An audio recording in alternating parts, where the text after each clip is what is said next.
Hey everybody, and welcome. Today 2:35. So in today's community spotlight we have two deers, and it's funny because the coyote was here yesterday. They just playing tag back and forth. Okay, so a quick rundown on the workout today. I wanted to take a shot at the 551 pound Zercher deadlift like I had been doing in my isometric slot where I cracked 578. I had always been doing it after stuff at the end of the workout, so I wanted to take a crack at it fresh. Yesterday I said I felt structurally sound, and that's the reason why I went for the sumo. Today I wasn't feeling any of that. But yeah, I was just hoping I could get to the bar. That's what I felt like going for. So that's what we end up doing after these hip flexors, but we'll play the video in a different order. Standing knee raises there was 70 pounds for 24. That was a PR by 2 reps.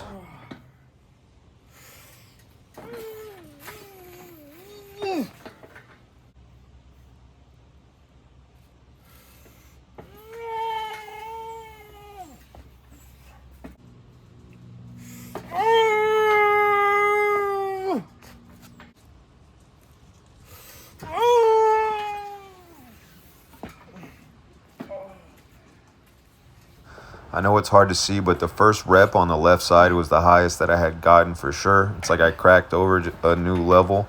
It's weird again today for these iso holds that the right arm was stronger and then the left one just completely fell off where the left had been stronger before that. Now, I'm not going to lie, after the 551 Zercher attempt, I approached it differently today where I was not approaching it to crack it off the ground, but doing everything as if I was taking a genuine attempt at it. Not to say I didn't put 100% to the other attempts, but knowing that I was just going to crack it, hopefully. Today, obviously I knew I'm 50 to 70 pounds away from where strong enough to lock it out, right? Imagine trying to do 50 to 70 pounds better than your best deadlift. But I'm trying to convince myself that I'm locking it out. So it took a toll on me, mentally. And then you'll see as well, physically, it took a toll on me. So we did the banded belt walks after, which I wasn't going to do any accessory work after. But I did the banded belt walks after. Then I'm like, you know what, let me do more work. That was a good PR there. Helped get the hips back in place. The glutes just absolutely smoked.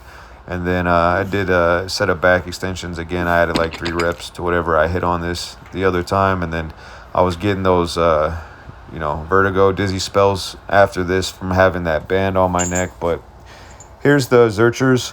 So I'm going to show a bunch of comparisons here to the day that I hit the 5-plate Zercher. So I'm 4.5 pounds lighter. And obviously, if you guys watched my videos yesterday, I did 2 maxes. I'm not peaked for it or anything like that, but it only moves a few hundredths of a second slower, so maybe like 0.05 seconds slower from the bottom to the top. So that wasn't too bad here with 2 plates. And then we move on to 395. Again, that the actual weight is 388, right? So here we know our final jump, we're going to go up approximately 160, or we're going to go up 163 pounds from here. We know we have to move this at like 1.4, 1.5, the slowest. It's like 1.9. Now, this was 365, 30 pounds lighter on the day that I hit the 5-plate deadlift. And then on this lift right here, this is my last warm-up on this lift. I hit 150 pounds more, but I probably had, about 160 or so pounds more on that lift. So those last 2 lifts should have moved at the same speed if I was going to be able to make this, 163 pound jump. But get myself fired up, and 551, this would be the record. And we'll just give it our best attempt here.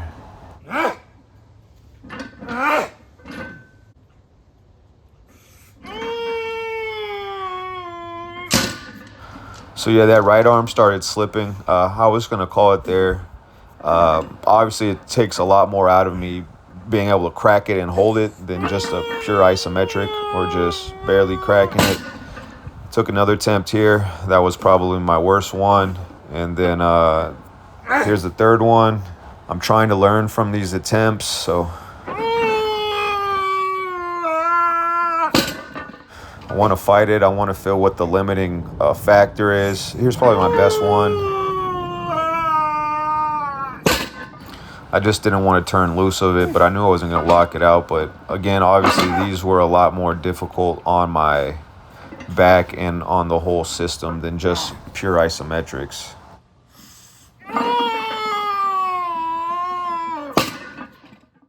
So yeah, man, I don't know how to feel about those. The first and the fourth one were the best attempts.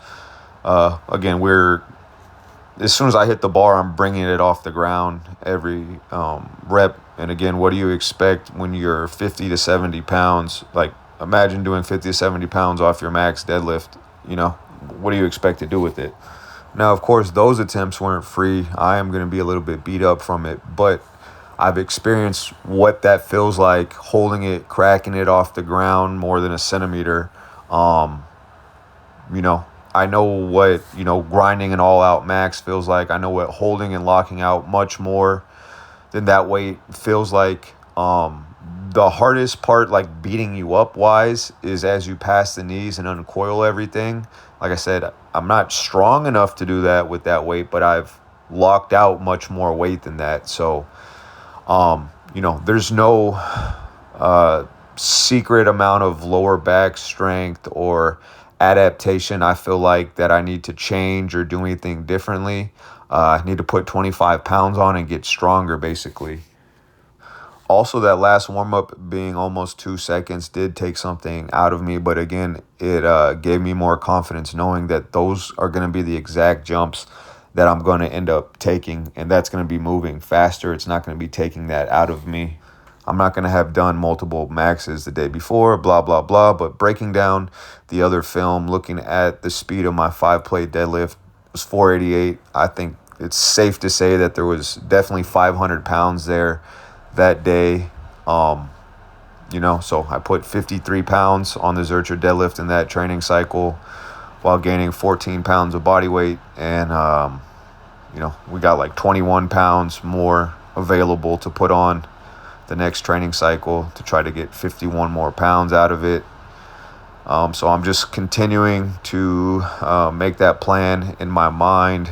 I don't think it's going to look much different than the last training cycle. Like I said, I know I'm definitely going to lose muscle, but I'm going to cut all the way down to 200 or as close to it as possible, maybe 10 weeks or so. And then we'll do a slow bulk for, 8 weeks to 12 weeks just to try to build a little bit more general strength. And then one more little cut, 3 or 4 weeks.